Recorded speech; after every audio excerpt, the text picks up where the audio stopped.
Good afternoon. Welcome to the House Judiciary Committee. It's Thursday, the 6th of February, and we have 5 whole bills that we're going to hear. And we're going to start with Delegate Pippi's bill, House Bill 293. And ask him to come up along with Joyce King and Cheryl Grady. Oh, there are quite a few. You tell me, Joyce King, Cheryl Grady, Erica Lamont, Lauren Preem, and then Debbie Feinstein is virtual? She's not here. Okay. Well, we have everybody else, so that's perfectly fine. Delegate Pippi for 3 minutes, everybody else for 2. Go right ahead. All right. Thank you, Mr. Chairman and committee members. It's good to be back in Judiciary. So for the record, Delegate Jesse Pippi testifying on behalf of HB 293. This bill deals with child testimony. And what it essentially does is it cleans up language, existing language, that permits a child victim to testify outside of the courtroom. And why this is significant is that if you have a child, somebody that is 16 or below, having to come into court and testify directly in front of their abuser, it can be traumatic. What we're doing with this legislation is we're cleaning up the language. We're saying, because right now there's a phrase in the law that says the child must be able to reasonably communicate, and the judiciary has found that complicated to interpret over the years, and so we're simply removing that.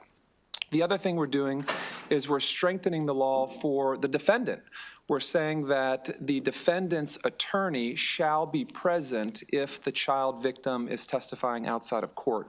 I was very grateful for this committee to vote this bill out, identical bill out last year, and I was grateful that it voted unanimously out of the House last year. I did not have a Senate crossfile.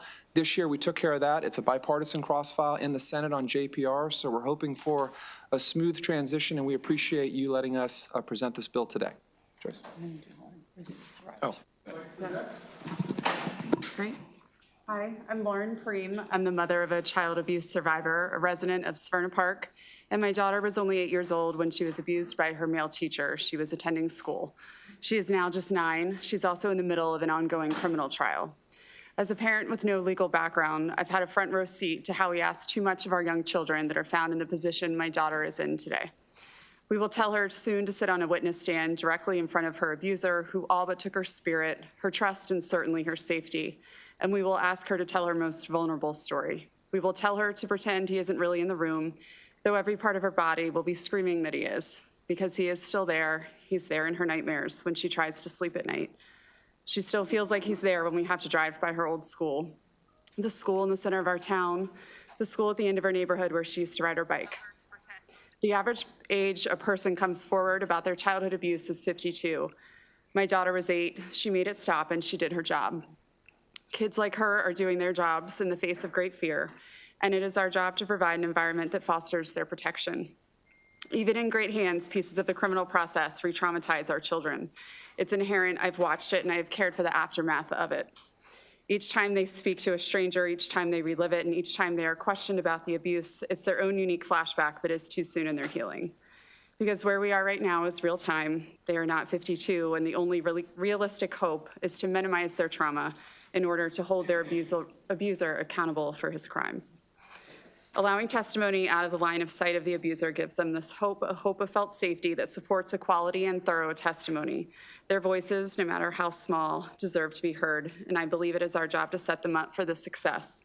So respectfully, I ask, don't we want these children to grow up and honor a system that protected them when it mattered and not scarred them further along the way? Thank you.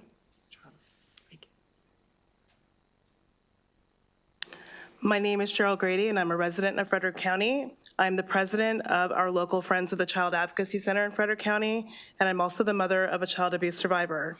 I'm here today to respectfully request the committee to issue a favorable report on House Bill 293. If this process had been in place several years ago, my son would not have had to sit in the courtroom to testify against his abuser. As the victim in the trial, my son had to sit mere feet away from the defendant. It was the first time he had seen him since being violently attacked at the age of 11. My son had to face the emotional challenge of having to be questioned about his abuse in front of strangers while being watched by the person who abused him. It was made even harder for my son given that he has anxiety and is on the autism spectrum. But what was most tragic was that I wasn't able to be in the courtroom with him because I was also a testifying witness in the trial. As a mom, it was the worst thing in the world to have to tell my son to be brave and then walk away when he walked into the courtroom. To this day, even though he is now a young, successful adult, he continues to say that it was the worst day of his life. He says that it was even worse than the actual acts of abuse and assault against him. To this day, I feel awful as a mom that in order to help my son seek justice, we had to subject him to even more trauma, and he was only 11 years old. A young child should have the opportunity to testify to seek justice. In addition, I understand the right of the accused to confront the accuser. However, it is important to understand how much more the process of justice can add to what will already be lifelong trauma. I believe that unfortunately and without intentionality, to a child, it can seem like a team of people have joined with the defendant to continue to abuse them. My son's trauma was intensified by having to testify. It required him to get months of therapy before the trial and months of therapy after the trial. Every child should not have to suffer like this. Thank you for listening.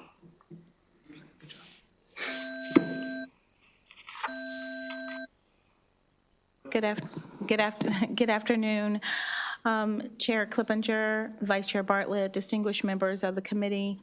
My name is Erica Lamont. I am the Advocacy Director for Children's Rights for Maryland Legal Aid. We represent thousands of children who have been abused and neglected across the state of Maryland. Thank you, Delegate, for bringing this bill and speaking for people are a vulnerable segment of our population that normally doesn't have a voice. So thank you. And thank you for really explaining in better words than I ever could what it is like for a child to have to testify, much less, in a courtroom, much less in front of their abuser. I mean, I think that most of you, unless you're an attorney or a judge, you probably agree that no one wants to testify in court. But to have to do so after you have been abused in front of the person that abused you, it would just be unimaginable. Children are, in these cases, have been traumatized, and there is absolutely no reason, given the safeties put in place in this, that are in this bill and other bills, to maintain a justice, a proper justice system. There's no reason to have them testify. There's no reason to multiply their trauma. So taking out the reasonably able to communicate does not in any way harm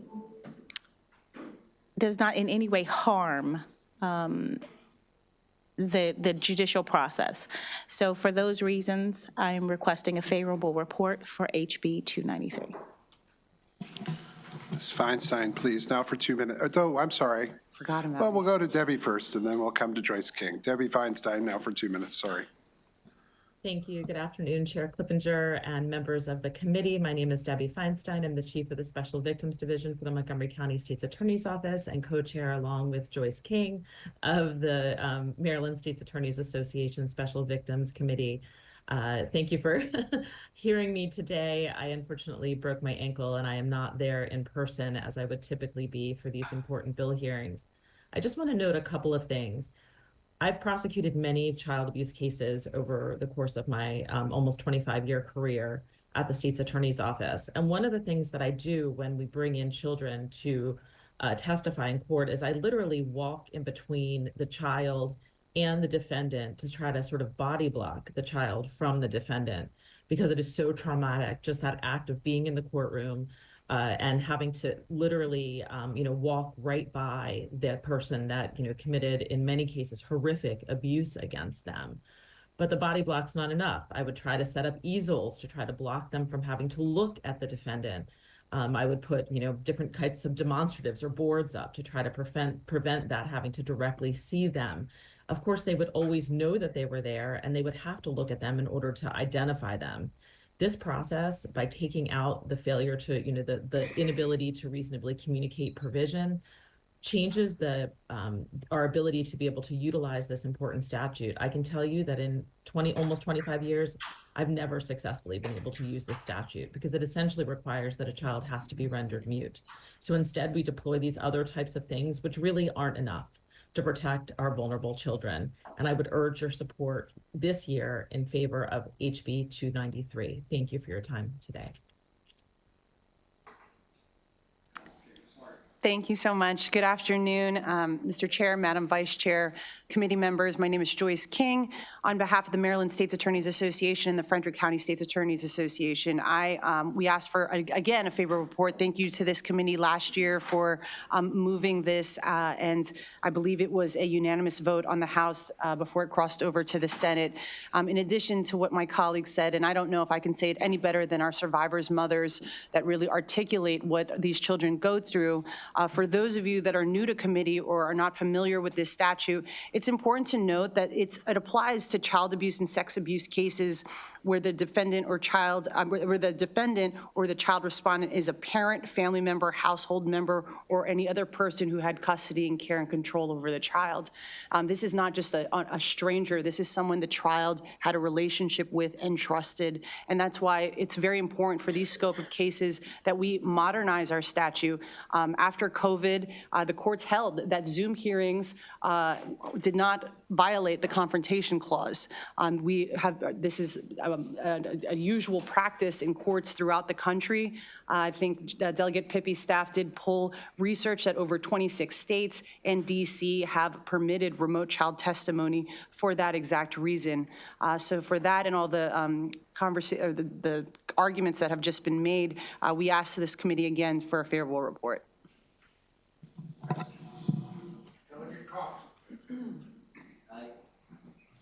I'll wait. Good afternoon, Delegate Pippy, and thank you. And my heart goes out to all the wonderful mothers who testified. Let me preface my question by saying that I do look forward to supporting this legislation again. As you may be aware, the Office of the Public Defender is opposed to the Pippy-Simpson legislation. And so one of the things they talk about, and it's in the Constitution, is the right of an accuser, no matter how heinous, the right of a defendant, no matter how heinous to the alleged crime, to confront their accuser. And so you talked about how the defense attorney could be in the room or be in the room or something like that. So I was just wondering if you could touch on the rights of the defendant that is still that are still protected in this bill, and also they say that emotional distress is the term is too vague. So I wanted to tell me if you agree or you don't agree. So thank you. Sure, and Delegate, I appreciate the question. So in 1990, the Supreme Court, U.S. Supreme Court in Maryland v. Craig, so it was a Maryland case, actually upheld that child testimony via closed circuit television was actually constitutional. So the highest court of the land, the law of the land actually permits this, and that's why it actually exists in 26 plus other states. And so as far as any violation constitutionally of the Confrontation Clause, as Ms. King alluded to, has been satisfied with existing law. So that's the one. As far as trauma, I mean, as it was just mentioned, this covers a very narrow scenario where you have a child, not even a minor, but a child, below a minor, right? And they have been abused in the worst possible way, and they're now having to go in front of this person that had custody and control over them, and you got to admit, that's traumatic. I mean, that on its face comes across very traumatic, and what ends up happening is the child will refuse to testify. So the defendant just gets off. No witnesses, no one testifying against may just get off. And so it ends up being an injustice because the victim themselves are put in such a terrifying situation that it only benefits the perpetrator. And so that's really what we're trying to address here. And I think it's fair to say, your specific question about trauma, putting someone who has been traumatized by this individual directly in front of them is going to re-traumatize them. And I think that's what's been proven year over year.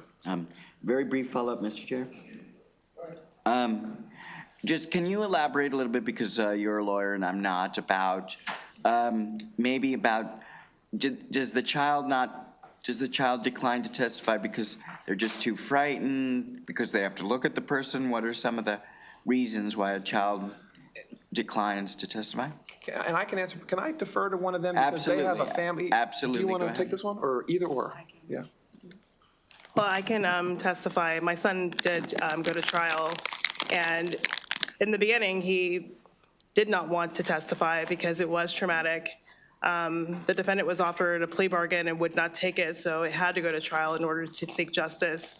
And so a decision was made with therapists to prepare him for it, and it really did take months of therapy. He had months where everybody around him realized something was wrong, because there was a date in his head where he knew he was going to have to go back in the room with that person. And he was terrified of people not being able to keep him safe, because the reality was that he thought he was safe before, and then he was not safe. Thank you very much. Look forward to supporting the bill. Delegate Condelow? Thank you, Mr. Chair. And thank you all for your testimony and insight into this. I understand the trauma and, the long-term impacts of trauma when it happens in childhood. I'm a resident of Severna Park, so I'm very aware of the current situation. And I am sorry for you and the other families that have been affected by that situation that has impacted our community. My question is this legislation going to make it optional for some kids? Because I know sometimes, it's empowering to confront your accuser and to be able to look them in the eye and let them know that they no longer have control over you and your emotions. So just curious to know how, if that is an option. Absolutely. I've had plenty of cases where, like you said, the survivor wants to testify and confront.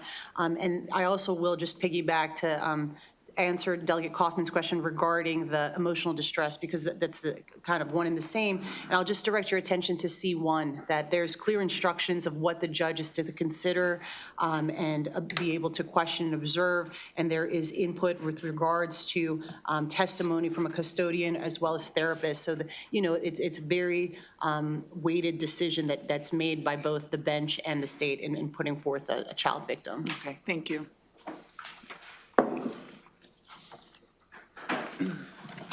Seeing no further questions, thank you all very much. That concludes this panel. Appreciate you. We have one person speaking in opposition. That's Tamara Stofa from the Office of the Public Defender. Oh, she's virtual. There she is. Okay, that's fine. Ms. Stofa, for 2 minutes, please.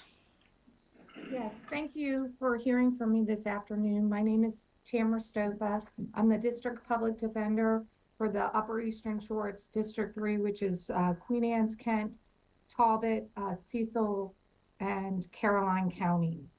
And I'm asking you for an unfavorable report on this bill today.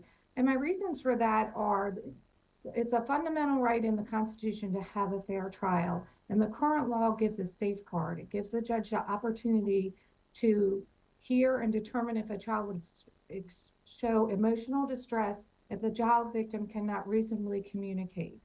You would remove that determination by a judge and there would just be a finding of emotional distress, which I personally have testified, and even coming to testify today causes some level of emotional distress. So theoretically, the real factor here is that every child will be testifying in this way. And the reason why it affects the defendant's right to a fair trial is the reality of the inference that the child somehow needs to be kept away from the defendant, therefore, because the defendant must have been done something to that particular child.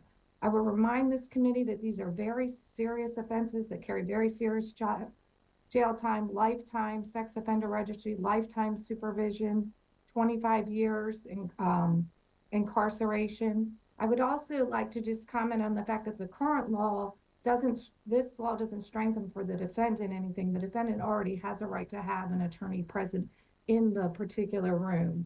And so for these reasons, I'm asking the court, I'm asking you to keep these safeguards in place and allow the court to make these determinations by interviewing the child.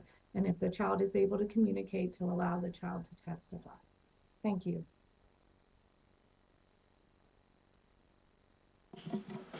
Any questions? Seeing none, thank you very much. That concludes the testimony for House Bill 293.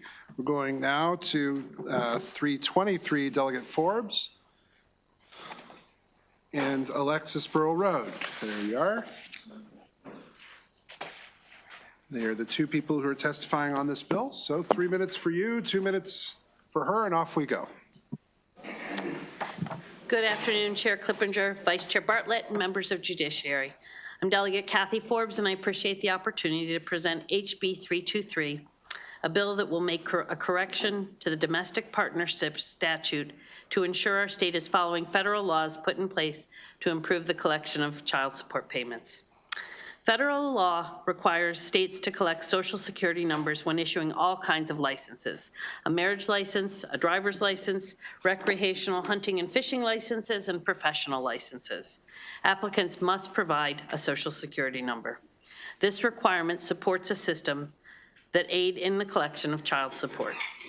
The ability of Marylanders to register as domestic partners is fairly recent. SB 792 passed during the 2023 legislative session and allows qualifying couples to file paperwork in the Register of Wills to become registered domestic partners. This designation guarantees certain protections and benefits during estate administration that may not be available if a couple is not married. The legislation that passed to recognize domestic partnerships fails to collect Social Security numbers when submitting an application. So the legislation before you today will correct that oversight. The language being added mirrors the existing language in the marriage license statute. Although domestic partnerships are not specifically named in the federal statute, the spirit of the law is that Social Security numbers are collected in the applications for all kinds of licenses. If a state fails to comply with these requirements to aid in the recovery of child support, the state risks a loss of their federal temporary assistance for needy family funds, so the stakes are high for noncompliance. In my written testimony, I've hyperlinked the original domestic partnership legislation and the current application for domestic partnership. The third page of my testimony includes the citation and pertinent part of the federal statute requiring the collection of Social Security numbers to aid in child support collection. The idea for this legislation was brought to me by the Register of Wills for Baltimore County, Alexis Burrell Rohde. I'm happy to have her here to testify in favor of this bill. I'm also happy to answer any questions, and I thank you all, and I ask for a favorable report. Okay. Thank you, Chair Clippinger, Vice Chair Bartlett, members of the committee. My name is Alexis Burrell Rohde. I'm the Register of Wills for Baltimore County. Delegate Forbes, thank you for bringing this legislation. And Delegate Forbes did such a thorough, exacting job on introducing this bill. It's a pretty simple concept that I don't really have too much to add in terms of testimony in favor of it, in favor of the legislation, but I do wanted to convey that I think it's important, and I think complying with 42 USC 42666 is the federal statute requiring the collection of Social Security numbers, and I think it's important, and the state, we should make every effort to comply with it. So thank you. Thank you very much. Congratulations on Delegate Forbes for your thoroughness. And Delegate Cardin. Thank you, Mr. Chair. Thank you all very much for coming in. And always great to see our Register of Wills from Baltimore County, who is the best Register of Wills in the whole state by far. Thank you. I second that. Very flattered. So are we concerned, the essence of this bill is that we're concerned that if we don't collect this information, that is there a case that has happened somewhere else in the country where somebody's been denied benefits to their children, or?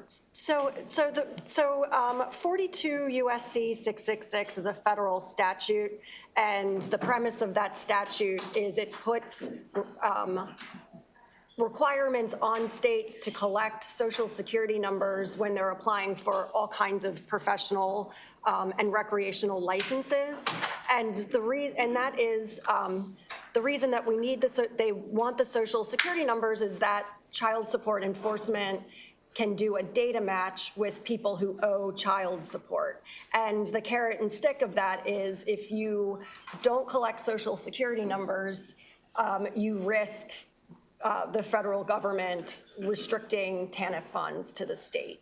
So I'm not aware of actual case law where that happens. There probably is some, but when I realized this was an issue and I brought it up with the Assistant Attorney General who represents child support enforcement, she thought it was a very serious oversight and that we should correct it. But so I can only give you that information, but I can. But this is about funds coming into the state. Correct. Not about an individual. Correct. Not being able to access funds. Correct. And we're concerned that and given maybe the nature of federal relationships with the state may be changing over the next few years, that we want to make sure we do everything we can to not negatively impact our ability to receive funds. Well, and we thought this was a good idea before the national politics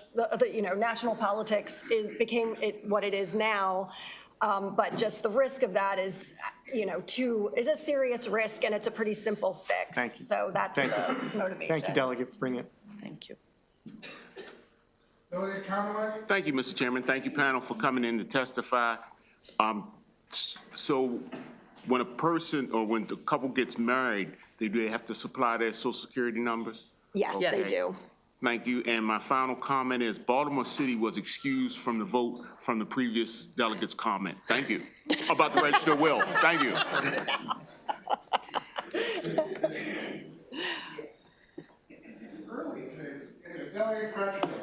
Thank you, Mr. Chair. I just want to make sure, isn't this also really about child support enforcement as well? So you need the Social Security number in order to, okay, just want to make sure that's clear. Yes. Thank you very much. All right, seeing no other questions, we thank you both very much, and that concludes the testimony on House Bill 323. Go now. Delegate Embry is in a strange place upstairs, immediately above us. So Delegate Simpson is going to need to go forward, and if I talk slowly, she'll be able to make her way up to the table where she will be presenting a bill HB 441. And she can bring her first panel. Whoever you'd like, go ahead. And we will go from there. 3 minutes for Delegate Simpson, 2 minutes for everyone else, please. Go ahead. Okay. Hello, my judiciary friends. This is not new to you. This has been brought up, I believe, 3 years in a row. So what this does is this is about, trying to continue on our trajectory of not having minors convicted as adults, especially in areas when we are talking about being trafficked. And I understand we have safe harbor, and a lot of folks want to talk about, well, isn't this already taken care of when you're talking about actually charging?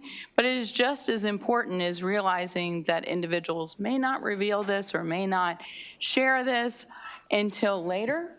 And it is also understanding that we do have people that are already in the system who may have been charged as an adult, may have been found guilty as an adult, even though they are a juvenile. And then what this bill does is ask that at sentencing, that it gives, it's an enabling legislation allowing the courts to be able to have them sentenced in the juvenile court instead. And we did receive some information from the Judiciary suggesting maybe some minor tweaking to make sure it works as planned. In the Senate, the 3 months was brought up. Folks didn't like that, which is interesting because in the past, the whole reason that the 3 months was there because of prior years that it was introduced, that this is what they wanted. So we are amendable. We want to make sure that we are addressing the issue of the bill. That's our goal. Thank you.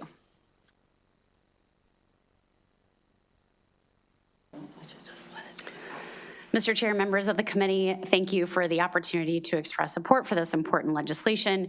My name is Emily Virgin, and I serve as the Director of Advocacy and Government Relations at Human Rights for Kids.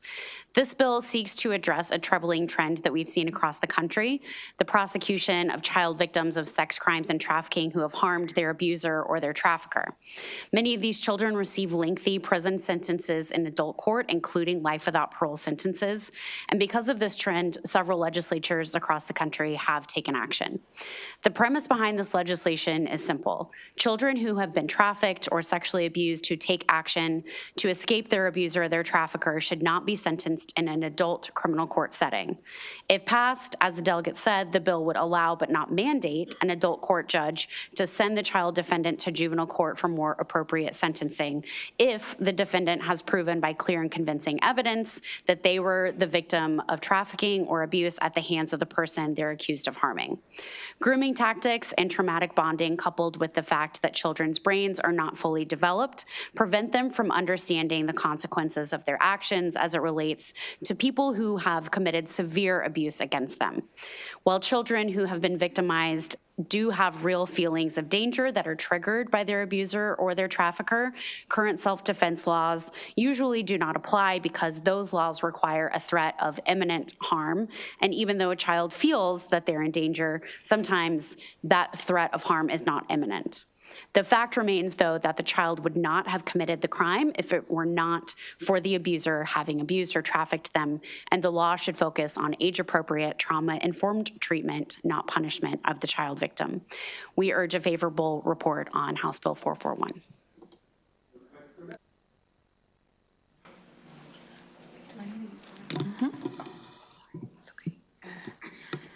Good afternoon, Chair, Vice Chair, and members of this committee.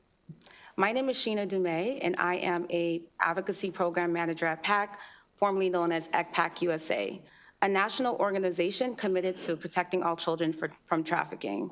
Today, I stand before you today to advocate for HB 441, which allows minors convicted as adults to have their sentencing transferred to juvenile court under certain circumstances. This bill shifts the legal system towards justice by recognizing the unique circumstances of trafficked youth and protecting them from unjust sentences. Too often, minors who have been exploited find themselves criminalized rather than supported. HB 441 addresses a critical gap in our legal system by ensuring that minors are sentenced in a way that reflects their age, trauma, and capacity for rehabilitation. These measures acknowledge that children, especially those who have experienced trafficking and exploitation, deserve a second chance rather than a lifetime in punishment. By passing this bill, we move forward towards a justice system that prioritizes fairness and rehabilitation over retribution. This bill ensures that minors are not abandoned to a system that fails to consider the realities of their victimization. Today, I challenge each member of this committee to put yourself in the shoes of these minors, children who have been exploited, manipulated, and forced into unimaginable situations where the only way to survive was to defend themselves against their abusers. Imagine if it were your child, your loved one, or even yourself at that age. Would you want to be condemned to a lifetime of punishment or given a chance at justice and rehabilitation? HB 441 ensures that these young survivors are not further victimized by a system that fails to recognize their trauma. I urge you to pass this bill and to stand on the right side of justice for the children who need us and to protect them, not imprison them. Thank you for your time and consideration.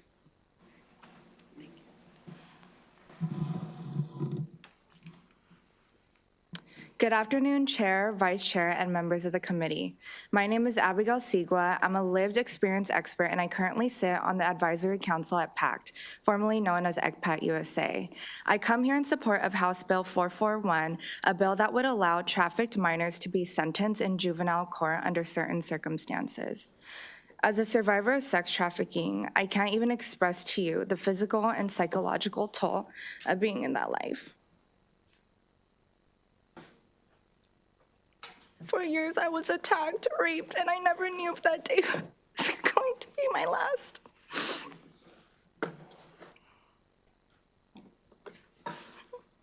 I was lucky enough that my trafficker got caught for a different crime. but my escape is a rare occurrence. Most people are stuck with the same fears with no hope for an end. When children use aggressive ways to escape their trafficker, it's only fair to consider the trauma they've endured and the life-threatening circumstances that they were forced in. In this position, the choices to stay alive are limited, and it narrows down to continue getting abused by your trafficker or take matters into your own hands. Data has shown that kids who were required to complete juvenile rehabilitation programs decreased the reentry rate by 30%. This bill will allow minors the possibility to explore age-appropriate rehabilitation programs like in education, life coaching, behavioral therapy, and more.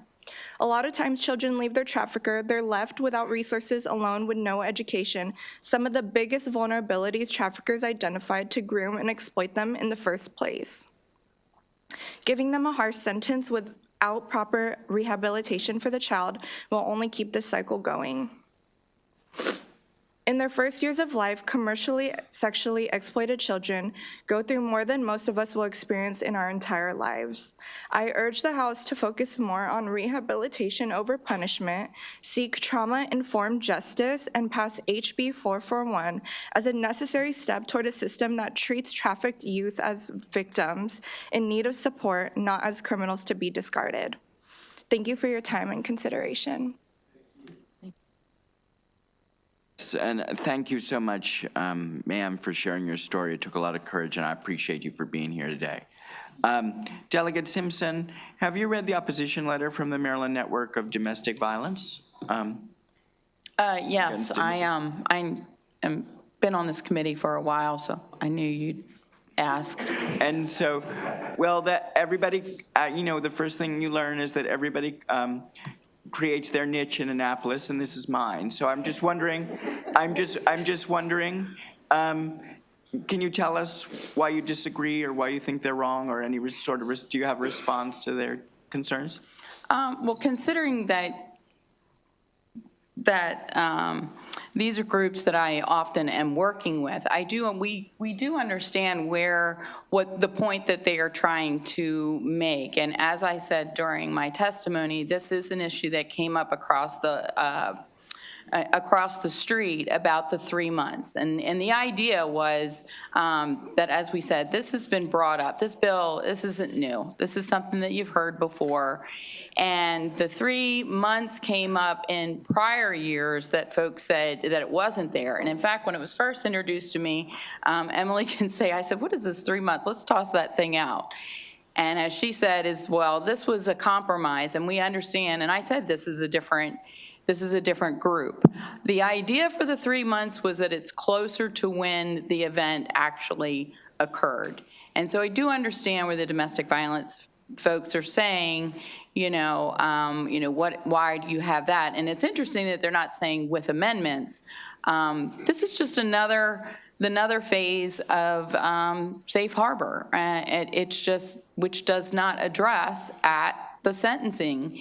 And it is possible that individuals reveal, because of the situations that they're in, it may not be safe for them at various different stages of where this is going until they are finally able to perhaps be in therapy while they are going through this process and before being sentenced, having that opportunity and sharing that may be the first time that it's being revealed. So I do think it is very important that at all stages, that as much as we can, that we are having children being addressed in the proper area, which I think most of us believe that is with the juvenile court and not in the adult court when they are actual juveniles.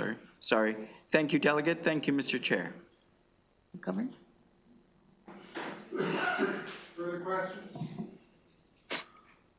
All right, seeing none, thank you very much. I have a couple more people testifying in favor.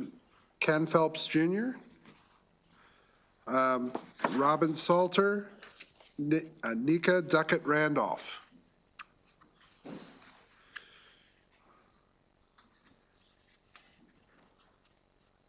I believe we have someone filling in for Ken Phelps Jr.? I'm here on behalf of the Episcopal Diocese. Okay. Next time, if you'd let the committee know that you're changing the name, that would be helpful, just so that we have it right in here. But you get to go for 2 minutes. Thank you. Go ahead. Thank you. It's an administrative thing I'm too old to understand. But good afternoon, Chair, Vice Chair, members of this esteemed committee. I just want to echo what everyone said, but my perspective is from a position of faith. That not only is each person a child of God, deserving of equal dignity and respect, but we all know that children in particular need our protection. Children can do terrible things, just like any human being can do. But it's up to us as the adult to know how to handle it with love and respect and dignity and give them protections and treatment and rehabilitative care they need. If we don't do this, we'll see these things continue into their lifetime. You've seen the effect of trauma and abuse on an adult sitting here. Can you imagine what it's like for a child who doesn't understand what that means? That child needs our protection as a child of God, and I would urge this committee to vote favorably on this bill. Thank you. Good afternoon, Chairman Clippinger, Vice Chair Bartlett, and members of the House Judiciary Committee. My name is Nika Duckett-Randolph, and I am a proud constituent of District 46, as well as the membership coordinator for Out for Justice, a member-led nonprofit organization advocating for criminal justice reform on a systemic level. Out for Justice vehemently supports the spirit of House Bill 441. It is the type of legislation we believe starts to address the myriad of inefficient, problematic, and racist criminal justice practices that create the broken justice system we have today. It extends compassion where there has traditionally been criminalization and callous disregard. Science and data overwhelmingly show our public safety is better when we have trauma-informed care models and use ACEs instead of over-criminalizing our children. Out for Justice believes no child should be treated as an adult regardless of the circumstances. Out for Justice encourages the committee to issue a favorable with amendments report for this bill and strengthening the bill. The amendments should strengthen the bill. The amendments for consideration should strengthen the bill. I'd like to thank the bill sponsors for taking on this crucial issue, and I remain eager to work together to ensure we are moving Maryland forward and not criminalizing children and treating them as children and not adults. Thank you. Good afternoon, committee. My name is Robin Salter. I am the the Regional Director of Youth Defense for the Maryland Office of the Public Defender.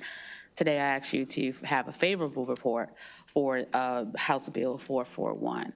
When we think about children that are trafficked and the way the Maryland law is currently written, right now, youth between the ages of 14 and 17 committing certain offenses can be charged as an adult, and if they're charged with a life offense, like killing their trafficker, they're not eligible for transfer. They will never have a transfer hearing. They will go to trial as an adult. I won't belabor you with all the horrific things that happens when you're trafficked, but you should know that you never have an option to leave. You don't just wake up and say, it's over today, I'm leaving. This is a fight or flight situation. Oftentimes there's psychological and realized physical fear that leaving will have you killed. In addition to that, children experience some of the most horrific things in trafficking that leaves them hypervigilant. Hypervigilant of the tone of your voice, the way that you walk. It's always predicting an imminent threat. It can tell you a lot about the person who has you captive by the way they wake up, what they're cooking, the sound of the music, whether this is going to be a good day or a bad day. And there's no good days when you're trafficked. Let's be clear about that.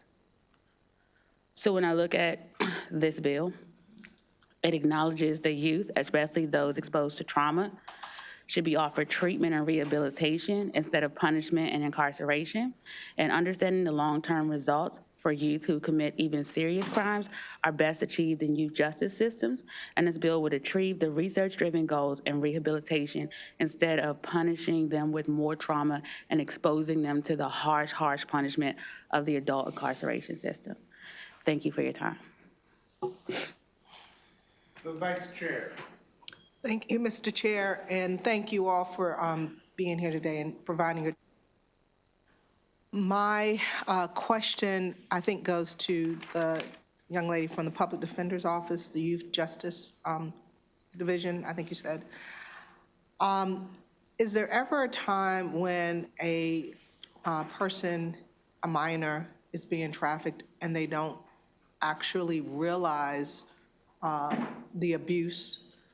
Is there any level of manipulation where they may think that this is actually a good, healthy relationship, and then later come to realize that they have been placed in a traumatic situation?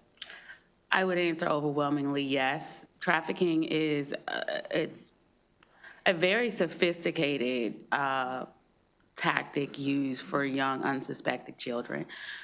If you study the research or you follow movies about it, one of the first things that you see is what they call the Romeo relationship, where some older person sweeps the younger person off of their feet. It's generally a younger person who has less, is disadvantaged. So it could just be like giving you food and being nice. It could be turned into providing stabilized housing. Then there's the attack on the romanticism. Oh, you're beautiful when, you know, your self-esteem is still developing between 14 and 17 years old. And then later that turns into possibly not just one, having sex with your abuser, but then coercing into having sex with someone else because, you know, whatever the language they're going to use. And then next thing you know, having other advanced things for children that age turns into full-on commercial trafficking and you have nowhere to go.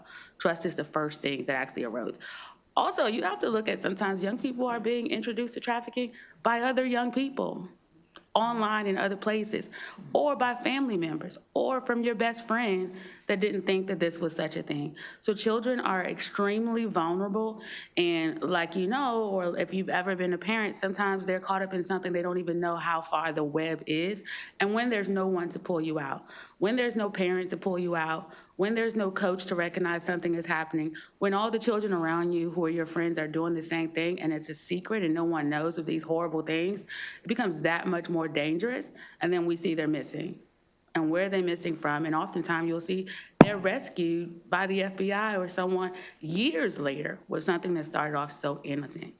So actually, after sentencing or after the conviction has been made, it's not unreasonable to think that at that time, some level of rehabilitation could occur by transferring the individual to a juvenile court? I would say that if you are a victim of something this traumatic, the first place you want to have them is in juvenile court. When we look at the adult and carceral systems, or even if we look at the probation system, there is really no individual counseling. It's all group counseling when it comes to the adult setting. So you're placing a child, let's just say they are detained in an adult system that at some point, if we take Patuxent, has a small youth justice pod in the Patuxent system. One, there's really not a structured carve out at Patuxent for girls or for girls of sex trafficking. Their main predominant population is males, right? But imagine if you are taken to Patuxent and you have to talk about some of the most vulnerable things that have happened to you, and you have to do it in front of a group of people who don't know anything about you, and you may have heard some of the things that they have either been involved in as the perpetrator and not the victim. I don't think that's an environment conducive for you telling about something that is so deeply and painfully personal to you. In the youth system, what you have is individual counseling, and that individual counseling is guaranteed up until age 21. You have DBT counseling, you have all these other avenues of counseling that get directly at to the individualized support that that child may actually need, as well as other wraparound services that can help in the community, even after the age of 21. Thank you. I appreciate your responses. Thank you.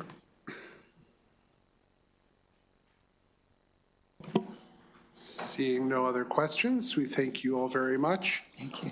Thank you. We have one person testifying in opposition, Lisa Jordan, but I don't see her. She's across the street. She's at JPR. Okay, well, we're done. We're going to have to move on from House Bill 441, unfortunately. So that concludes the testimony on House Bill 441, and we're going now to House Bill 442. Delegate Simpson, who would you like to bring with you? Feinstein is also virtual, so if we could have her back. Yeah, I got that. Yeah, she testified. All right, we will have a second panel to be sure, so that's fine. We'll start, go ahead, delegate, and we'll get going here.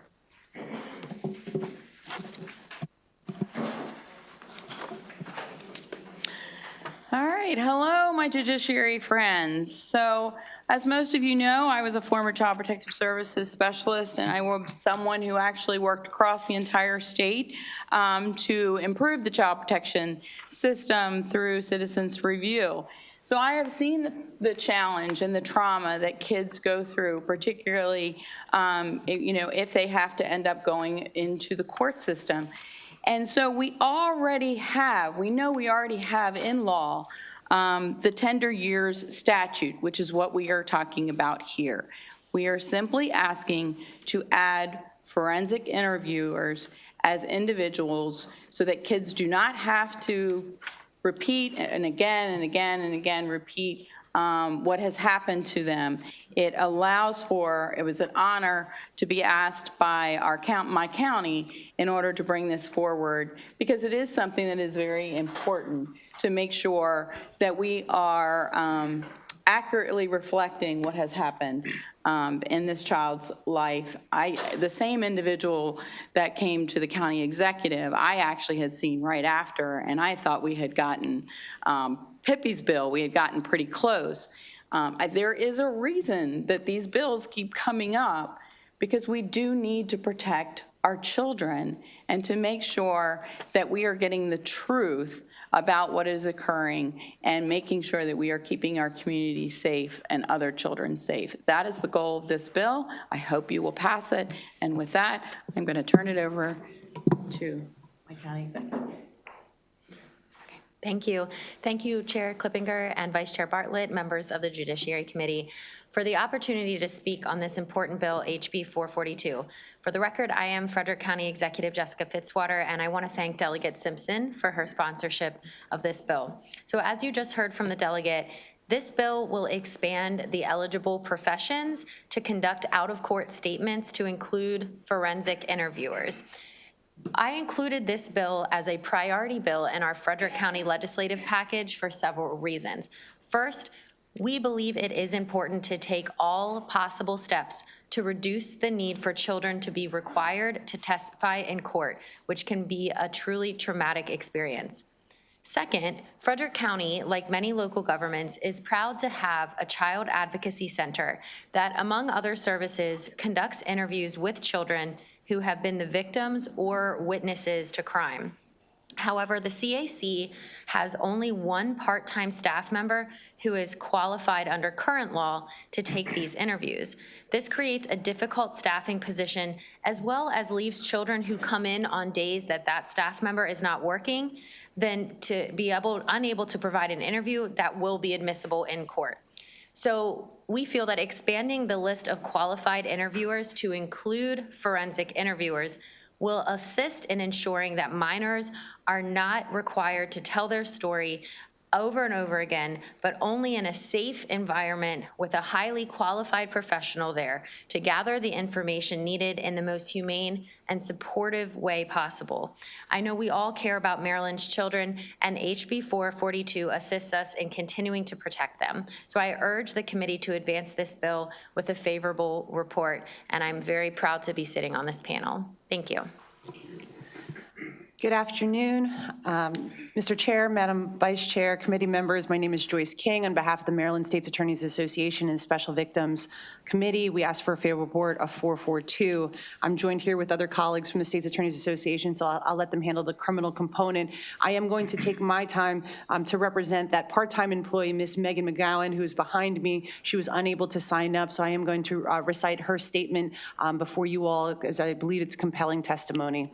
Allowing out-of-court statements statements made by child victims to a forensic interviewer who is not necessarily a social worker is essential due to the specialized and intensive training that forensic interviewers undergo. Forensic interviewers are uniquely trained to use child-centered, developmentally appropriate, and non-leading techniques designed to minimize the risk of suggestibility and ensure that the child's account is accurate and untainted. These techniques do not require a background in social work, but rather specific expertise in child communication and forensic protocols. In many jurisdictions nationwide, there is no legal requirement for a forensic interview to hold a social work license as long as they have the necessary training and adhere to established protocols. This underscores that forensic interviewers are held to a high standard based on their adherence to evidence-based practices rather than their educational background. Furthermore, with the passing of this bill, we will have greater access to contract with bilingual forensic interviewers. This would be transformative for children who communicate most effectively in their native language. Research in forensic interviewing shows that children are better served when they can communicate in their preferred language. Bilingual forensic interviewers are more effective than interpreters during interviews, ensuring more accurate and comfortable experience for the child. Forensic interviewers are an integral part of multidisciplinary teams, which include law enforcement, prosecutors, medical professionals, and social workers. Each member contributes specific expertise, meaning that the forensic interviewer's role does not require overlapping qualifications with others on the team. This bill also addresses potential role conflicts. Social workers often serve a dual role of advocating for the child and providing therapeutic services, which can create conflicts of interest in legal or investigative contexts. In contrast, the forensic interviewer's focus is solely on gathering factual and unbiased information. For that, we ask for a favorable report. Good afternoon, Chairman, Committee, Scott Schellenberger, State's Attorney for Baltimore County. Criminal Procedure 11304 has been around for actually a very long time. It's already been upheld by Maryland's appellate courts on a number of occasions. And what that did was it created an ability for certain professionals to testify to what the child told them. And we had that list that we've added to. It was initially doctors, nurses, and then we added social workers and obviously therapists. And just as a practical matter, we now need to add forensic interviewers because some jurisdictions, as you've heard, and you're going to hear again one more time, don't have those individuals who are currently in the list. So I did a little research and I took a look at what a forensic interviewer was. And in fact, there's a need to have a certain amount of education, a certain amount of evidence supported by the protocol. It's very specific things that they have to accomplish before they can become a forensic interviewer. So what this will do, it'll assure that the person that is testifying and bringing in the hearsay statement, in fact, has been well qualified in the abilities to handle these type of interviews. I do have to add one thing, and that is the statute does require that the child actually testify. So unlike some of the other statutes, the child must testify. The reason we bring the forensic interviewer in, or the doctor, the nurse, or the social worker, is to add credibility to the fact that this has been a consistent story or a consistent relation that they have given since the beginning. So for that reason, we think that it's a very sensible extension to make, add forensic interviewer, and pass House Bill 442. Thank you so much. Good afternoon. My name is Christian Mash. I'm the state's attorney for Garrett County. I'm happy to be here today to talk about this. I won't repeat all the things that everyone said on the panel here, but I really want to highlight for this group that this is really a modification out of practice. It's a very practical change, and there's an arbitrary distinction here in the law as it exists between a social worker that requires a specific credential and what effectively is a forensic interviewer. So this doesn't do anything to necessarily bolster the trustworthiness of the disclosures that are coming in. But what it does in practice is it has a disparate impact on child victims in the most rural jurisdictions like Garrett County that are far removed from a major metropolitan area. And so in places like Western Maryland, we have shortages of various healthcare professionals and other workers, doctors, dentists, forensic nurse examiners. And the same is true with licensed clinical social workers. So I'd ask the panel to consider, when thinking about this bill, two nearly identical hypothetical situations. A child discloses their abuse to somebody and they're interviewed at a child advocacy center. It's audio and visually recorded. The questions and answers in each of these scenarios are the same. The only distinction being that one child is in a suburban or metropolitan county where there's plenty of licensed clinical social workers. That statement gives that child the benefit at court of limiting the re-traumatization that they have to go through. The second scenario, the child's in a rural jurisdiction and where you just have somebody who'd be a forensic examiner, they're effectively being punished because of that, and they have to go through the full process. Thank you very much. Ms. Feinstein, please, for 2 minutes. Thank you. Good afternoon, Chair Clippinger and Vice Chair Bartlett. I actually can't see the panel to see who is there at this moment, but my name is Debbie Feinstein. I am with the Chief of the Special Victims Division from the Montgomery County State's Attorney's Office and co-chair along with Ms. King of the Maryland State's Attorneys Association Special Victims Subcommittee. I'm just going to add a couple of things.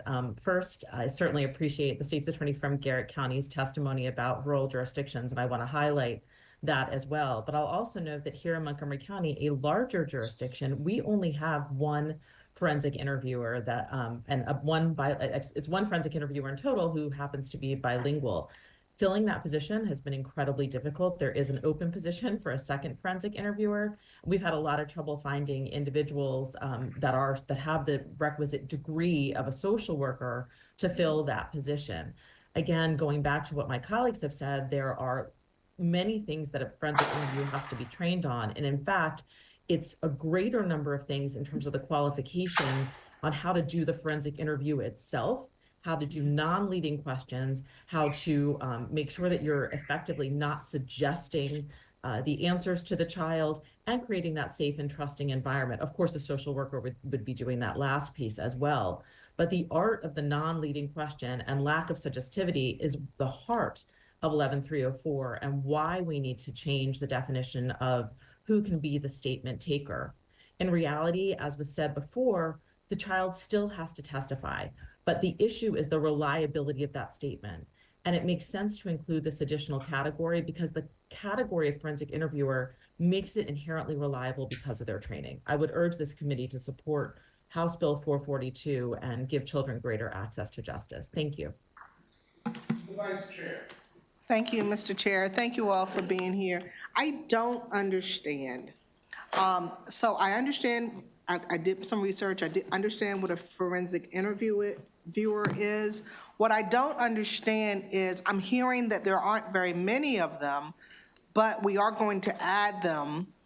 Are we anticipating to get more? I mean, why? I'm trying to understand why. I think they were talking about there's not enough of the other individuals that are listed, like a licensed social worker, of being in all these different areas. Whereas you could have a child protective services worker who could be trained, like I was, for months on end to be a forensic interviewer and provide that service. It just adds individuals to this list so that it is more possible that somewhere in a rural area, I hate that word, anyway, out in the boondocks, is able is actually, you know, there and available to provide this service, to provide less trauma to the child, and to collaborate what they have said.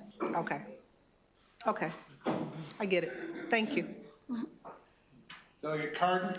Mr. Chair, thank you very much for bringing the bill. Delegate Simpson, I guess this would be to one of the state's attorneys, and thank you for the county executive for coming in. But all the other listed people in the statute, a physician, a psychologist, a nurse, social worker, principal, counselor, they're all licensed by some, I guess, the healthcare oversight committee that oversees the licensure. So if they did something wrong, they could be sanctioned in some way by the agency. would a forensic interviewer that's not a licensed physician or social worker have an overarching agency that could police them if they've done something wrong and there needs to be some sort of sanction or penalty or fine? Well, Yeah. please, go ahead. No, I was going to cite, actually, our head of our CAC in Frederick County submitted testimony to address this issue because we knew that it was going to come up, is who is the accrediting authority? What are the requirements for a forensic interviewer? So she lists out the essential component. That should be in your packets. The National Children's Alliance serves as the accrediting body of all CACs. In Maryland, there are 24 CACs, 17 are accredited, and the other 7 are still working toward their accreditation. So that's exactly who would be the So body. I'm pretty familiar with this from previous legislation I dealt with CACs. So the National Children's Alliance, which its local body would be the Maryland Children's Alliance, is the national accrediting, and they can accredit, that is correct. But if there is some sort of violation, they have no authority to fine or in any way penalize an individual who may have lied or done something that would be against the standards of practice. So I'm just curious, like, where all the other ones have some sort of oversight in the state of Maryland. They don't. This is a national board that is a nonprofit that doesn't have any authority to actually do anything to the folks here.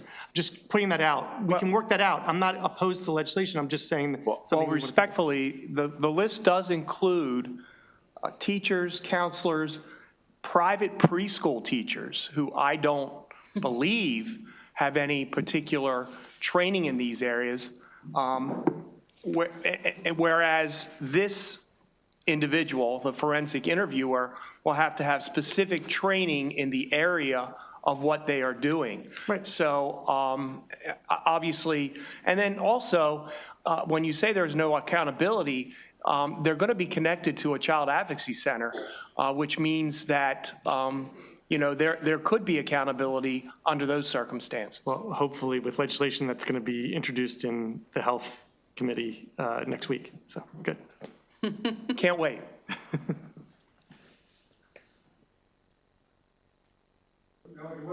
Yes.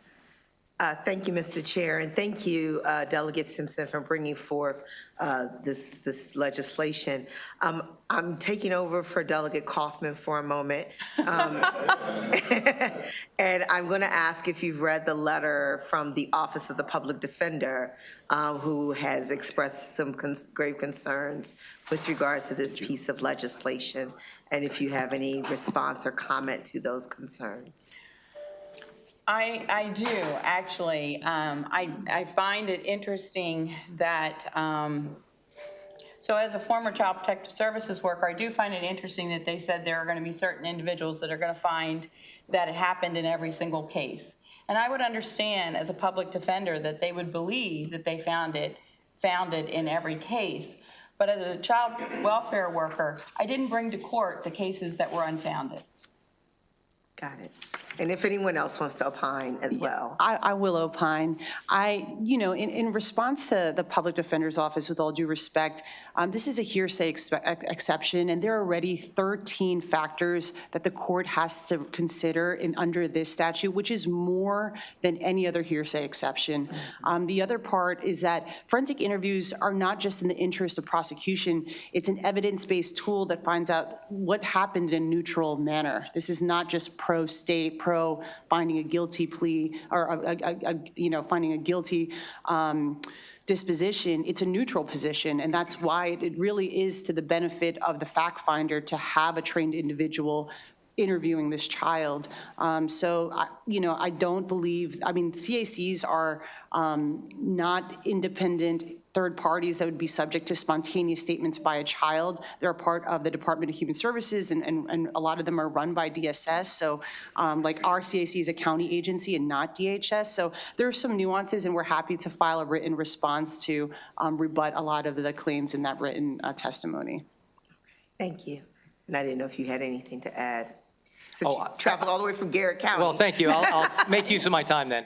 I just wanted to add, I do think it's a red herring to suggest that it's going to open the floodgates and you're going to have people who are subject to always finding or always bringing out this information. Going to what Ms. Feinstein said, the essence of this is the reliability of the disclosure, and that is that even open it with this threshold changing of who can take the statement, it's still subject to that court oversight. The child's still testifying. There's these 13 factors that have to be considered. So the court is still making an independent determination off this audiovisually recorded interview of whether or not there's these guarantees of trustworthiness. Right. Well, thank you. I agree about the factors there. So yes. All right, are there any other questions of this panel? He has come quite a long way, especially for the state's attorney from Garrett County, who we haven't seen before. I mean, this is a But do you rare have a treat. question? Yeah. You don't have to ask him if he wants to say anything else.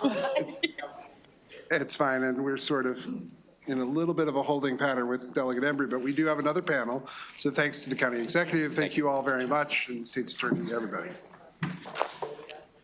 Are we asking him for a snow report? I don't think they're done with the snow report. There's still snow there, I promise. It's still snowing. Yeah. It was snowing today in Garrett County, wasn't it? It was, yes. Yeah, okay. Yes. Because we were all supposed to get some. Anyway, okay. I don't see Lisa Jordan. She was supposed to be here. I see Catherine Gravely in the back. And I think she and Debbie already did. Erica Lamont, come back up. And we'll hear from the two of you. They're both favorable. Then we have one person to testify unfavorable. And then we may have a slight delay. But whoever would like to go first. Can you hear me? Good afternoon, Chair Clippinger, Vice Chair Bartlett, distinguished members of the committee. My name is Erica Lamont. I am the Advocacy Director for Children's Rights from Maryland Legal Aid. As I said before, we represent children who have been abused and neglected all across the state of Maryland. And this bill, it has specific languages. It's very limited, but it can provide a large impact for abused and neglected children.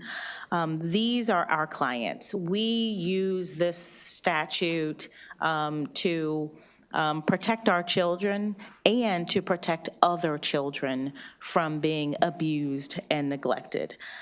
This language in the statute is very plain. It's specific, it's sufficiently reliable. I appreciate the language from the gentleman from Garrett County who said that, you know, one of the purposes is to limit the re-traumatization of these children, and that's what it is. We can't just, we can't remove all trauma, but we can limit these children from being re-traumatized in certain situations. The language of the statute is very specific. It provides a lot of protection.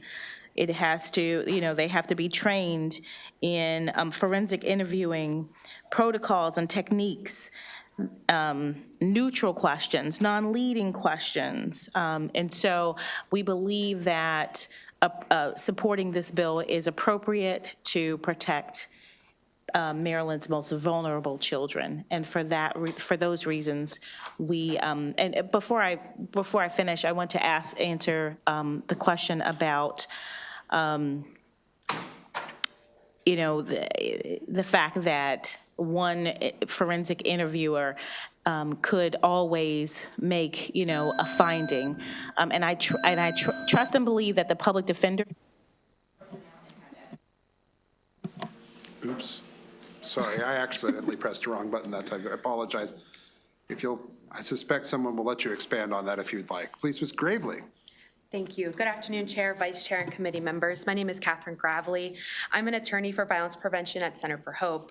I'm here today in support of this bill. This bill expands the current list of professionals that could testify about a child victim or witnesses out-of-court statements under certain circumstances to forensic interviewers under Criminal Procedure 11304.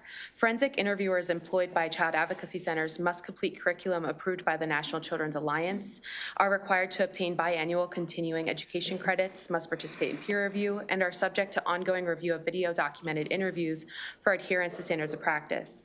Compliance with these practices is required for child advocacy centers or CACs to maintain their national accreditation. These national accreditation standards are codified in the Criminal Procedure and Health General articles requiring CAC compliance.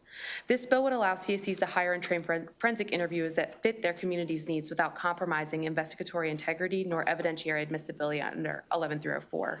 Numerous other states, including Tennessee, South Carolina, and Connecticut, have similar provisions within their statutes or case law, allowing their tender years hearsay exceptions to include statements made to a forensic interviewer.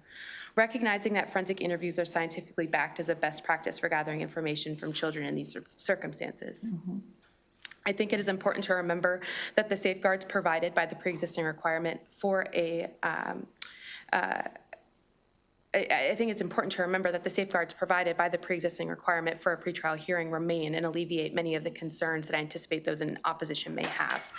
This hearing allows defense to cross-examine the forensic interviewer about their degrees, qualifications, participation in peer review, their continuing education requirements, and overall participation in forensically interviewing children.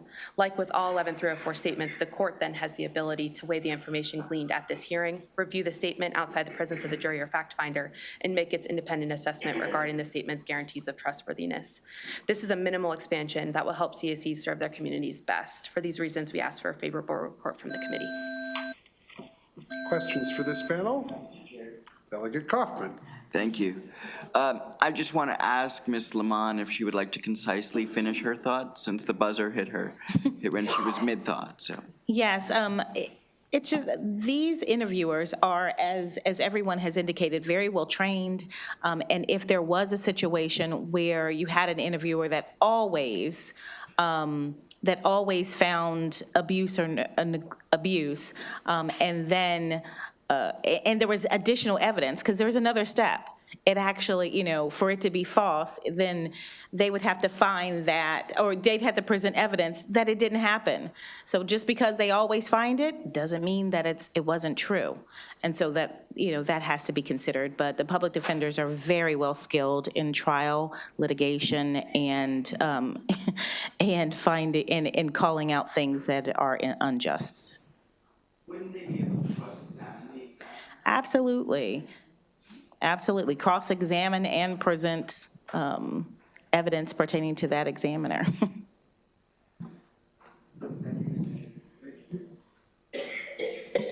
All right, seeing no other questions, we thank you very much. And we have one other person who's going to testify, and they are virtual. Ms. Stofa from the Office of the Public Defender is coming on. And when she comes on, we'll ask her to speak for 2 minutes on the bill. This is House Bill 442. Go right ahead.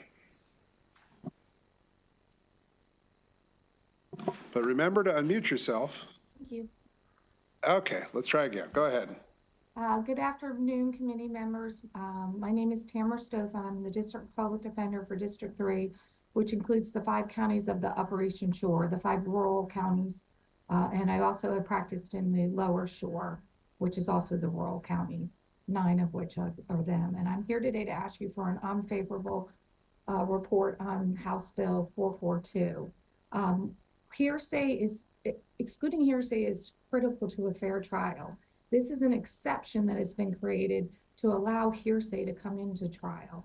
And as was previously mentioned by one of the committee members, the persons on this list, the highly skilled, trained, licensed persons, some of which don't have any training in interviewing children, as was indicated, it was contemplated that these would be spontaneous statements made to these that were not in contemplation of litigation.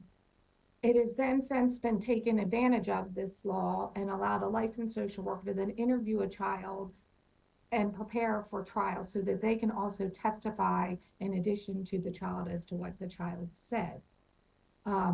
It's very important that we make sure that someone is trained and skilled when interviewing a child, and we not take advantage of a law that's already been created to create different ways to allow exceptions to the rules of evidence.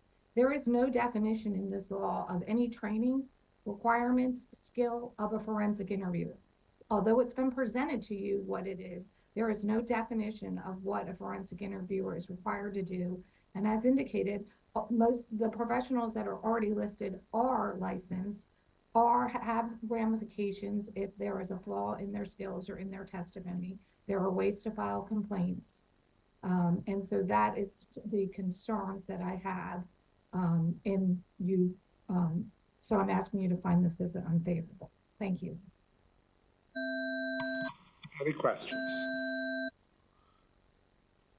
All right, seeing none, thank you very much for your testimony, and that concludes the testimony on House Bill 442. And now the Delegate Embry has left the heights of the Economic Matters Committee and can come back down here and join us. I will ask her to come up for House Bill 366. Allison Green from the Office of the Attorney General. They're outside, okay.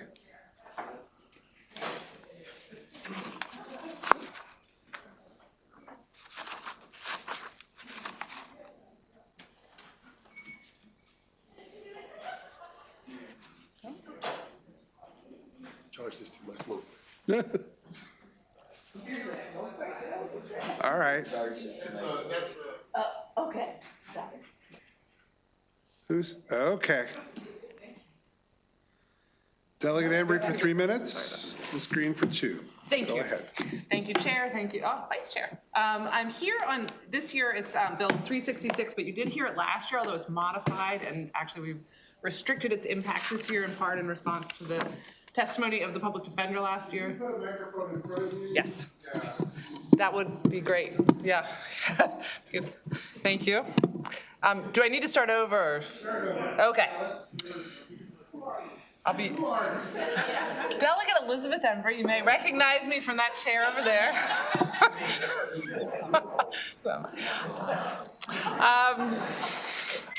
I am here. I am the sponsor of a bill on behalf of the Attorney General's office called this year 366, and last year you heard it. This bill has a very limited purpose, and we've made it even more limited, and again, in response to concerns raised by the Public Defender's Office last year, although they still have concerns, but we addressed part of them at least. So our juvenile laws are very restrictive in terms of what from a police record can be disclosed. Very restrictive. Absolutely nothing can be disclosed, which is great, except that we created in the Attorney General's office a unit called the IID, the Independent Investigation Division, and their job is to investigate cases of death or serious bodily injury caused by law enforcement. And sometimes those victims are children, people under the age of 18. And if they are, the law as it currently is with regard to confidentiality of juvenile police records means that they can't even confirm the identity of a victim. And so what we've tried to do is strike a balance that respects the privacy and confidentiality of victims who are under the age of 18, but also respects the desire of their family and the need for transparency in public policy. And so this bill would allow just the identity, an age, I think that's all. Very, very limited information about the child with the permission of the parent or guardian. So nothing can be released unless the parent or guardian gives that permission. We think that's the right balance. We're certainly open to hearing feedback, but we think that accomplishes those competing goals. And so, with that, I will turn it over to Allison Green. And I'm sorry, the last thing I'll say is what we took out is last year we asked also to be able to release footage, body camera footage, or other body camera is the primary footage, of the child with the permission of the parent or guardian. And the Public Defender's Office said, well, you know, once it's out there forever. And so we respected that. They now just redact it purely. And so we're not asking for that. We're only asking for them to be able to confirm the identity of a child if they are the victim of a death or serious bodily injury at the hands of law enforcement. And with that, I thank you and turn it over to my panel. Thank you. Good afternoon, everybody. Again, I'm Allison Green, the Chief of the Independent Investigations Division at the Office of the Attorney General. We go by IID because our actual name is a mouthful. We're urging you to favorably report this House Bill 366. As you may know, the IID was created by the General Assembly in 2021 as one of several police reform initiatives enacted into law to increase transparency and accountability in police misconduct cases. This bill is consistent with prior legislation and the division's practice of publicly releasing its findings. Now, if enacted, this bill would allow the OAG to publicly release, as Delegate Embry said, limited information when a child is killed or seriously injured as a result of a police-involved incident. only subject to the express consent of their parent or guardian.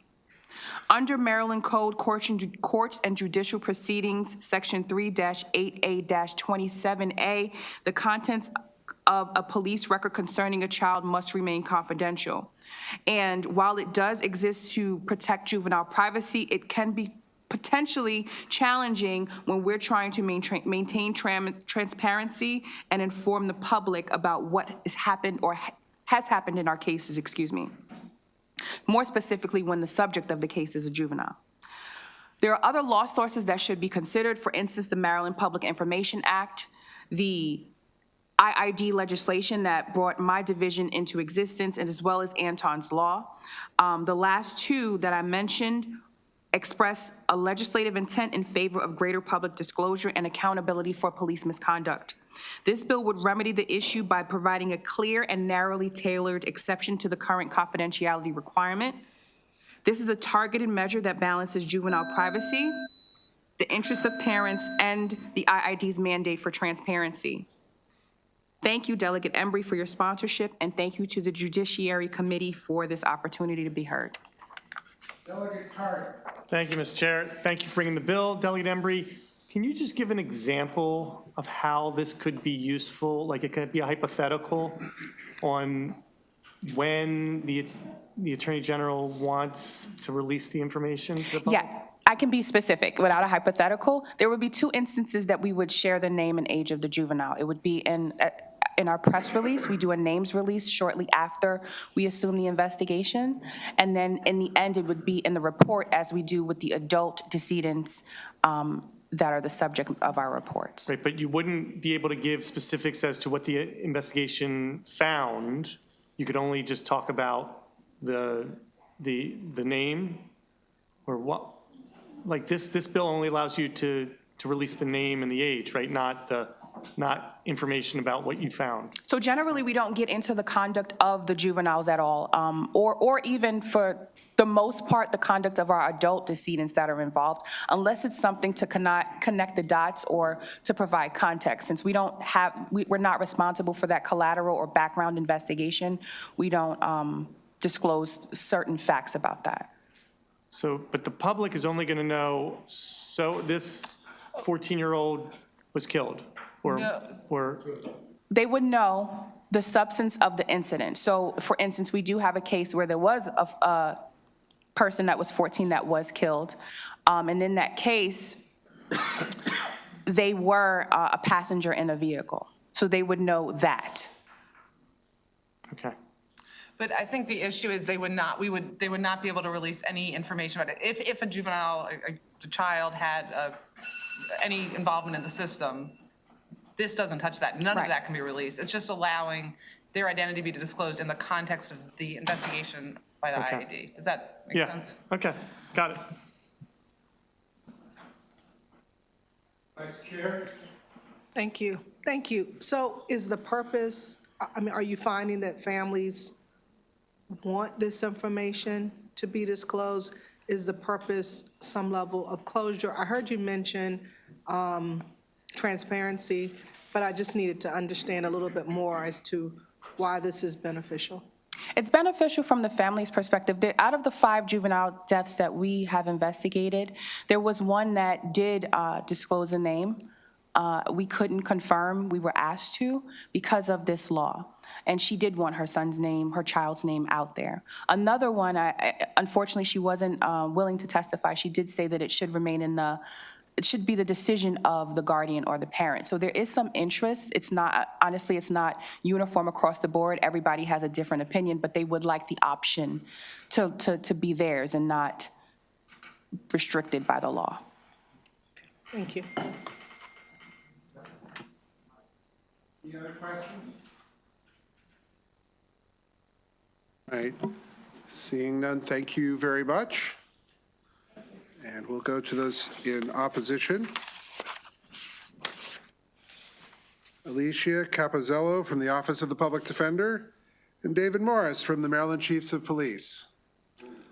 Take your pictures now.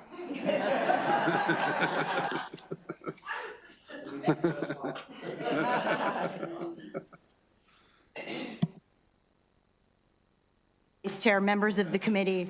My name is Alicia Capizzello, and I'm Deputy Public Defender for Baltimore City. The Maryland Office of the Public Defender urges an unfavorable report on House Bill 366. To date, the Office of the Attorney General has completed investigations in 52 cases of police-involved fatalities or injuries. In 50 of those 52 cases, or 96%, the Office of the Attorney General or the local state's attorney's office to whom OAG issued its findings declined to bring charges against the police officers involved.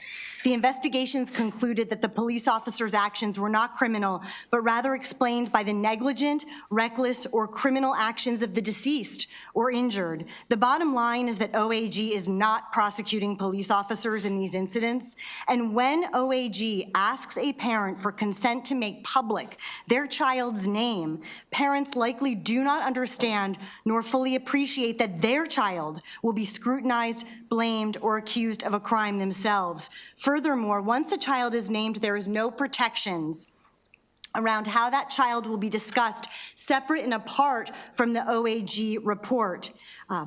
Furthermore, in all 5 of the OAG investigations in which a child died or was injured, various media outlets covered the incident and reported wrongdoing on the part of the child. It's important to note that if a parent decides, after time and understanding the OAG's ultimate findings, that they want their child to be named publicly, they are not restricted under current law from sharing their child's name themselves directly with the media or advocates. House Bill 366 seeks to erode Maryland statutory law, which has specifically long required the confidentiality of police records involving children, recognizing that children should not be publicly stigmatized for their encounters with the police. Finally, a child who has died or been injured in a police officer-involved incident should be protected by the law from public scrutiny. House Bill 366 seeks to eliminate this protection and is wholly unnecessary for the proper investigation of these incidents. I have submitted more detailed written testimony. I'm happy to answer any questions, particularly from Delegate Cardin, about specific examples and what's talked about for the child. Thank you. Stop asking for questions. All right. Chief Morris, please. Good afternoon, Mr. Chair. Madam Vice Chair, it's always good to see you. Chief Morris, David Morris here representing the Maryland Chiefs and Maryland Sheriff's Association. You have our written testimony already. Much of it aligns with what the public defender has already offered. But in addition to this, and I've heard it said, the juvenile justice system has very specific goals, and we treat youth as youth. I heard it said by the Archdiocese here earlier that we're all children of God, and I do believe that, by the way, and furthermore, likewise deserve to be treated with dignity and respect. That same dignity and respect should transfer to our law enforcement officers who do very difficult and challenging jobs every day on behalf of our communities. On behalf of the chiefs and sheriffs, I have to say this: we find it repulsively misleading to use the nomenclature of child in this, because the very suggestion is that it is a child, and I have a very distinct picture in my mind of what children are. They are my granddaughters, not the individuals with which we must have to deal with on occasion. Unfortunately, that sometimes ends in tragic situations.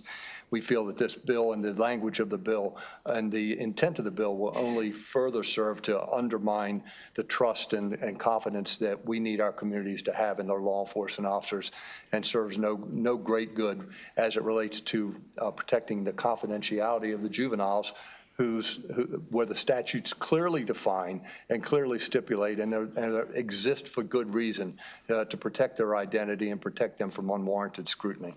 So for those reasons and others, the Maryland Chiefs and Sheriffs would ask for an unfavorable report. Thank you.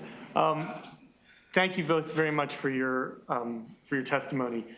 I just want to, so the way I understand it, it took me till Delegate Bartlett actually asked her question. My question wasn't really the one that got me to understand this, is that they're going to inform the parents of the potential consequences of the actions of releasing this information, what could happen.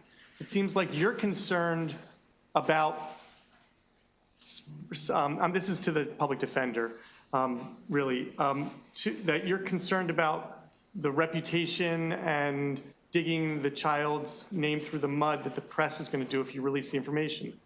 But if the information's already released by other people, the press is already finding out the information, it sounds like, and they need to make sure that they can properly or appropriately confirm this information is what they're trying to do. And they've informed the parents that this could happen if we do it. Why should we stop these adults who are making informed decisions from releasing this information? I'm just not getting it. Thank you for the question. So I have several responses. The first is that the Office of the Public Defender met with the Office of the Attorney General in between sessions, and the process was explained to us by OAG. And what OAG explained is that its investigators are on the scenes of these incidents within minutes or hours and are making contact with the families. They make contact with the families and forge a relationship with the grieving family and hold themselves out as the law enforcement agency that is going to investigate the death or injury of their child. And so these parents believe that this is the law enforcement agency that will hold the police to account. And the data shows that in the overwhelming number of cases, that's just not happening. And so our position is that this is not conducive to true voluntary informed consent. Furthermore, regarding your concern or statement about the reports that are already published. So in the 5 cases in which a child has died or been seriously injured, like I said in my testimony, various media outlets reported on the incident, and while they across the board blamed the child, they did not name the child. They did not have the child's name, and this would change that. Again, if a parent after time and understanding the direction of the investigation and understanding the direction of the narrative and the public perception chooses to make that decision, then that's the parent making the decision on their own without the intervention of OAG. So I guess you wouldn't be opposed then if you said that they weren't permitted to ask permission immediately, but say a week or 2 weeks or 3 weeks later in the course of the investigation, after there's been enough time for the parent to deal with the incident emotionally and really consider the ramifications, then you should be okay with allowing them to give permission. I wouldn't say days or weeks. Perhaps if this were amended whereby consent was asked for after the conclusions were reached and after the report was finalized, which typically does not happen days or weeks after, it's months after, we may reconsider. Okay, thank you. You're in the day after. Thank you. Thank you both for being here. I just want to ask a question to add some clarity to the role of the IAD. Your suggestion, as I take it, is that if they're not prosecuting, they're not fulfilling what you believe to be their mission. But first of all, I believe they have, in fact, prosecuted 2 officers recently or issued charges against them. But isn't it fair also to say that part of their job and the reason they were created is to provide the public transparency about what happened and give the public assurance that it was investigated, and that the parent of the child might have an interest in the identity of their child, might or might not have an interest in their child being known to be the subject if they were the victim of a death or serious bodily injury. I guess my question is, isn't it true that the IAD has more of a role than just prosecuting officers? It's in fact bringing transparency to the process. So our oral and written testimony, which focuses on the very low prosecution rate, is meant less to be a criticism of IID and more to provide the very important context within which parents are asked to violate their child's confidentiality. And yes, in 2 cases of 52 completed investigations, there have been charges that have been brought. Again, if a parent decides after the conclusion of the investigation, that parent wants to release their child's name, subjecting them to scrutiny, which has happened, again, in 96% of the cases, then the parent can do that without the Office of the Attorney General urging them to do it or asking them to do it.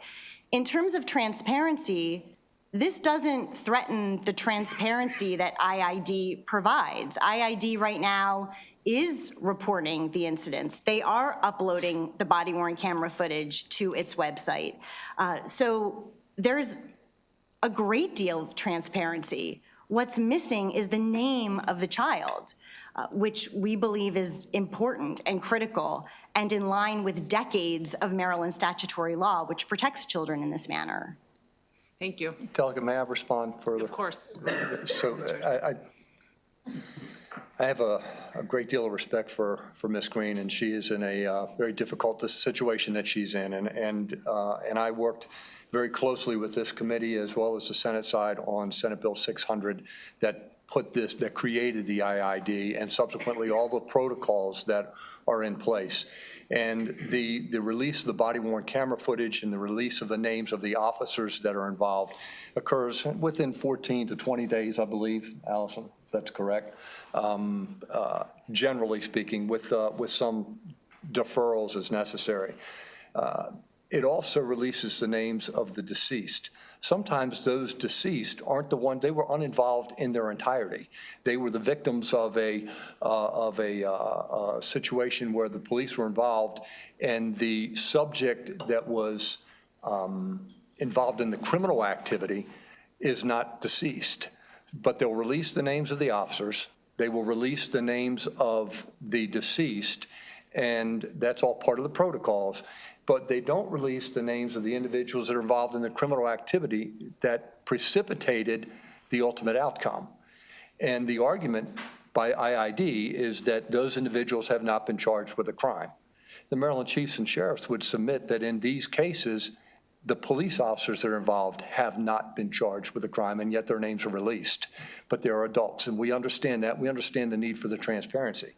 But when it comes to juveniles that commit these acts, the law is very clear. We protect the names of the juveniles. We don't release the names of juveniles that tragically involved in a situation where they murder a security guard in a McDonald's in Baltimore City.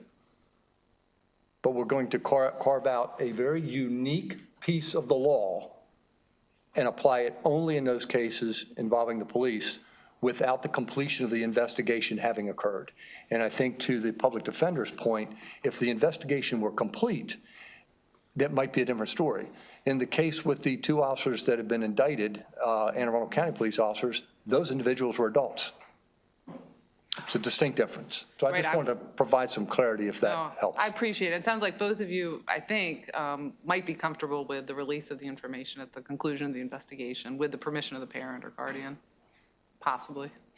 Possibly. Okay, thank you very much. I'm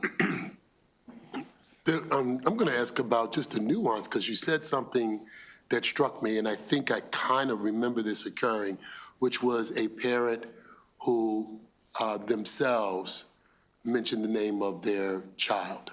Is that correct? Did I hear that correct? I think that was part of the testimony of the proponents of the bill. Yes. But, so but I'm not did, sure. Are you aware? Because I do kind of recall something like that happening. In that case, the Attorney General's office was asked to confirm, but they couldn't confirm even though the parent did. Would you be comfortable, because you also mentioned that a parent could, you did mention that a parent could come out and mention their own child's name. So would you be comfortable with, once a parent has done that, for the Attorney General's office to be able to at least confirm, since the parent had already made that consent, in essence? It's something we consider. I'm not prepared to make a definitive statement on that, but I appreciate your question, and it's an interesting thought. Okay. All right, thank you. Any further questions? Seeing none, thank you both very much. That concludes the testimony on House Bill 366, and that concludes the testimony for bills today. We will not have a voting session tomorrow on February the 7th. We will have a voting session on Thursday, February 13th, but more information about that will be coming forward next week. Our next hearing will be on Tuesday the 11th, and we'll see you then. Thank you.